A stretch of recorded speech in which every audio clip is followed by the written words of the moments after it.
Good morning student, मैं सुधीर मिश्रा आपको class 6 का विषय हिंदी पार्ट 7 का उद्यम पढ़ाने जा रहा हूँ। उद्यम के अर्थ क्या होता है सभी समझेंगे। उद्यम के मतलब परिश्रम होता है या मेहनत करना। एक कहानी में उद्यम से संबंधित एक व्यक्ति कहानी है जो अपने परिश्रम से ककड़ी उपजाती है और लोगों को बांटती है। उनकी प्रशंसा, उनकी मेहनती देखकर लोग प्रशंसा करते हैं। तो सबसे पहले जानेंगे कि उद्यम के महत्व को दर्शाते हुए लेखिका आलस्य के कारण हुई देश की दुर्दशा पर अपनी चिंता प्रकट करती है। बाल, युवा, वृद्ध सभी कुछ न कुछ करते हुए राष्ट्र उन्नति में अपना योगदान दे सकते हैं। मतलब कि लेखिका इस भौतिक हो रही है, चिंता प्रकट कर रही है कि लोग आलसी बनते जा रहे हैं, अपने काम से जी चुराते हैं, मेहनत नहीं करना चाहते हैं। इसी कारण है कि हमारे देश की उन्नति नहीं हो रही। तो कहा गया है कि जब तक हम उद्यम नहीं करेंगे, परिश्रम नहीं करेंगे, तो देश की उन्नति कैसे होगा। जैसे कि आपने भी पढ़ा है कि उद्यमे नहीं बस सिद्ध्यन्ति कार्याणि न मनोरथ है नहीं सुखता सा सिंह संधि मुखे मिलेगा। उद्यम से सारे कार्य सफल होते हैं। और यदि मेहनत नहीं किया जाएगा, यदि मेहनत नहीं हम लोग करेंगे तो हमारी जो वही मनोकामना है वो पूरा नहीं होगी। तो लेखिका बताती है कि 13 वर्ष की एक बच्ची है जो जमीन को खोदती है, उसमें पानी डालती है। मिट्टी गर्मी से सूखी थी, कड़ी थी, उसमें बार बार पानी डालती है तो पानी डालने से मिट्टी नरम हो जाती है। तो एक छोटी सी लड़की ककड़ी लगाती है, ककड़ी के बीज बो देती है। कुछ समय के बाद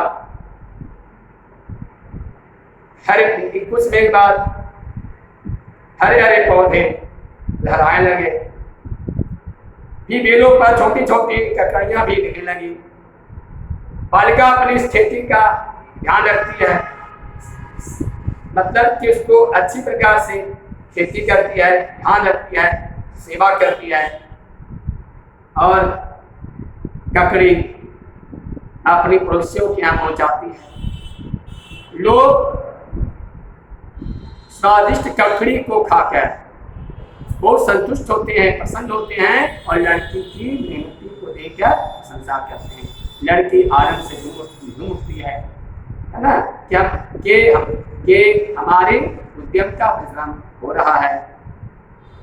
इसी प्रकार से हम एक कहानी समझेंगे कि उद्यम ही कि आषाढ़ के महीना थे, एकादशी थे किनकर 120 ककड़ियां उतरी। बालिका भाग भाग करने पूरे मोहल्ले में बांटती रही क्योंकि आनंद का ठिकाना करना था। यह किसका प्रशंसा था? उद्यम का, है ना। तो कहानी यही है कि आज क्या अपने देश में आलस का बोलबाला है। मतलब हो गया कि आज लोग आलसी बनते जा रहे हैं, कोई भी काम सही ढंग से नहीं कर रहे हैं, कर भी रहे तो मन से नहीं कर रहे हैं। इसी कारण है कि सही मेहनत नहीं होने से यानी कि लोग सफल नहीं होते हैं, तरक्की नहीं कर रहे हैं, बेरोजगार बने हुए हैं, उनकी अच्छी प्रकार नौकरी नहीं मिल रही है।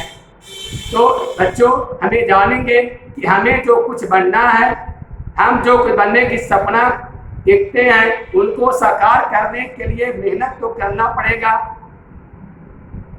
अभी से परिश्रम करना पड़ेगा, समय के मुताबिक करना पड़ेगा, तभी तो अपने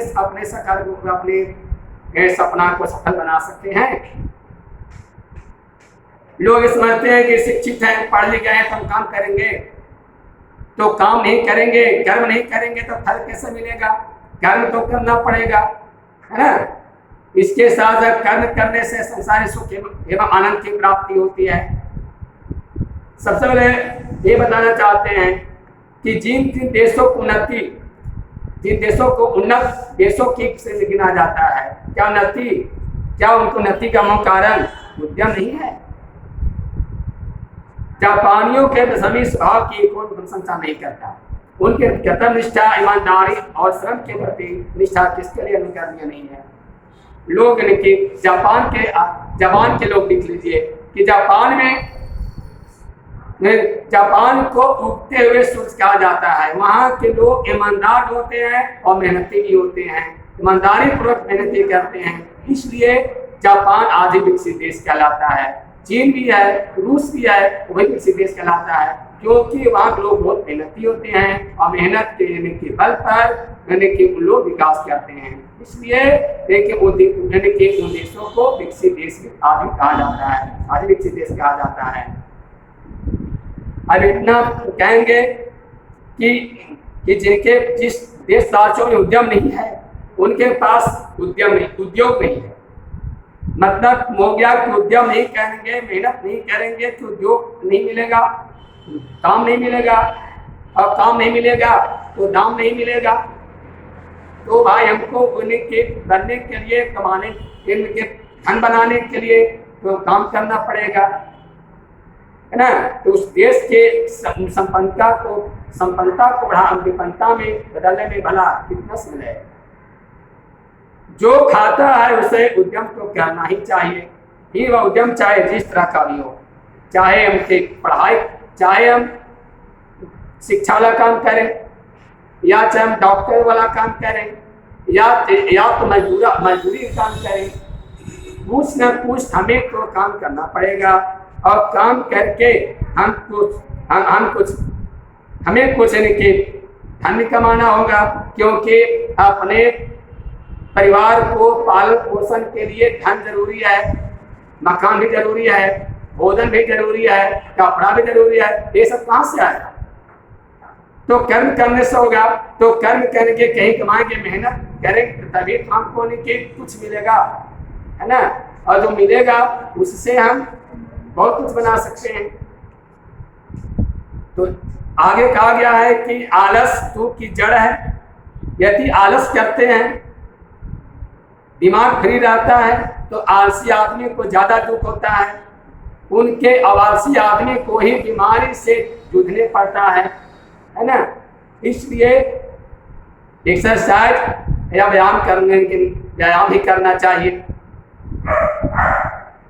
बिना कुछ किए संसार को दुख में बनाना कहाँ की बुद्धिमान है? यदि संसार को दुख में बना देंगे ये बुद्धिमान नहीं है। यदि हम कुछ बने नहीं, मानव कहलाने का मतलब होता है कि हमें कुछ करना चाहिए। यदि हम कुछ जन्म लेकर के यदि हम कुछ नहीं किए, मानवता को पालन नहीं किए, तो भी मनुष्य और जानवर में क्या अंतर रह गया? जब जानवर ऐसा गुण मनुष्य में हो गया तो फिर अंतर कोई बराबर में आ गया। ये कितने लोग मनुष्य होकर भी पशु जैसा व्यवहार करते हैं। लोग बिना मतलब के घूमते रहते हैं, उनके लिए कोई काम धंधा नहीं रहता है, एक दूसरे पर निर्भर रहते हैं। बताइए, अपनी जिंदगी को दूसरे पर सौंप देते हैं। इस तरह से जिंदगी नहीं जा सकता है। आत्मभरोसा, आत्मविश्वास सबसे बड़ा चीज है। तो कर्तव्य निष्ठा, कर्तव्य के प्रति निष्ठावान बनिए, श्रद्धा बनिए।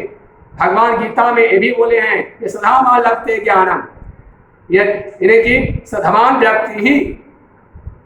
व्यक्ति सब कुछ पा सकते हैं। तो जो श्रद्धा पूर्वक जो काम किया गया वो अवश्य आपका फल मिलने की आज फल मिल सकता है और कुछ अवश्य आप लोग बन सकते हैं, है ना। तो हम ये कहेंगे कि विद्यार्थी को पढ़ना जरूरी है, किसान को खेती करना जरूरी है, शिक्षक को पढ़ाना जरूरी है, डॉक्टर को इलाज करना जरूरी है। जो पद मिला गया उसको सही ढंग से करें। यदि सही ढंग से हर आदमी अपना जिम्मेदारी को अच्छी प्रकार से निभा लिया जाए तो हमारे देश की तरक्की अवश्य होगी। और हमारे देश के विश्वास है कि ये देखिए हमारे जो देश में जो गरीबी है, बेरोजगारी है, अवश्य दूर होगी। अब क्वेश्चन आ गया कि काम करने से क्या फायदा मिलता है ना। तो काम में लगा रहने से निराशा दूर होती है, दुख कम होता है, कुछ कर पाने का संतोष होता है, कुछ और प्रेरणा बनता है, धीरे धीरे स्वभाव गुण बन जाता है। और गुणी व्यक्ति तो कभी दुख होते ही नहीं, क्योंकि गुणी व्यक्ति जो होते हैं, जिसके पास गुण होता है, जो बुद्धिजीवी प्राणी होते हैं, वे अपने दुख को बर्दाश्त करते हुए अपने दुख को टाल देते हैं, है ना।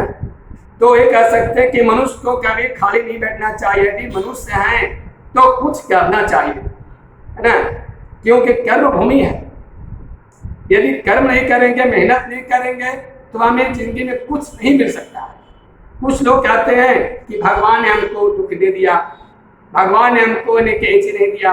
तो भगवान ने आपको मांगने पहले सब कुछ बना दिया, आपको मानव का शरीर बना दिया, दिमाग दे दिया, आँख की रोशनी दे दिया, है ना। तो भगवान आप इसलिए कि जब इनके भगवान हमको बुद्धि जीवी बना दिए, प्राणी बना दिए, तो मेहनत तो करना जरूरी है, कर्म करना तो जरूरी है। यदि कर्म भी नहीं करेंगे तो हमको तो अपने भाग के भरोसा बैठे रहेंगे तो कैसे काम चलेगा। भाग का निर्माता स्वयं होता है। जैसे आप पढ़ते हैं तो परीक्षा होती है, तभी आप सफल होते हैं, हमने पास किया कि फेल किया, है ना। उसकी पहचान आपको की परीक्षा से होती है। जो विद्यार्थी अच्छे मेहनत करते हैं वो अच्छे अंक प्राप्त करते हैं, और जो व्यक्ति सही से मेहनत नहीं करते हैं उनका अंक अच्छा नहीं आता है ना। तो अंत में हम ये कहेंगे कि आदमी को जब हमें मनुष्य योनि प्राप्त किए हैं तो हमें कुछ हमने बनना है, आगे कुछ दिखाना है, ताकि हमको यहाँ से चले जाने बाद हमारी कीर्ति अमर बनी रहे, है ना। तो सफलता की एकमात्र पूंजी तभी कहा गया है उद्यम। जैसे एक रहीम का दोहा है जो आपको किताब में दिया गया है कि विद्या धन उद्यम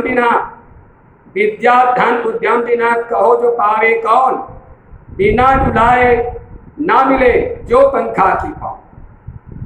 इस पंक्ति में रहीम ये बताते हैं कि विद्या धन उद्यम से ही मिलता है। यदि उद्यम के बिना, मेहनत के बिना विद्या कैसे मिल सकती है।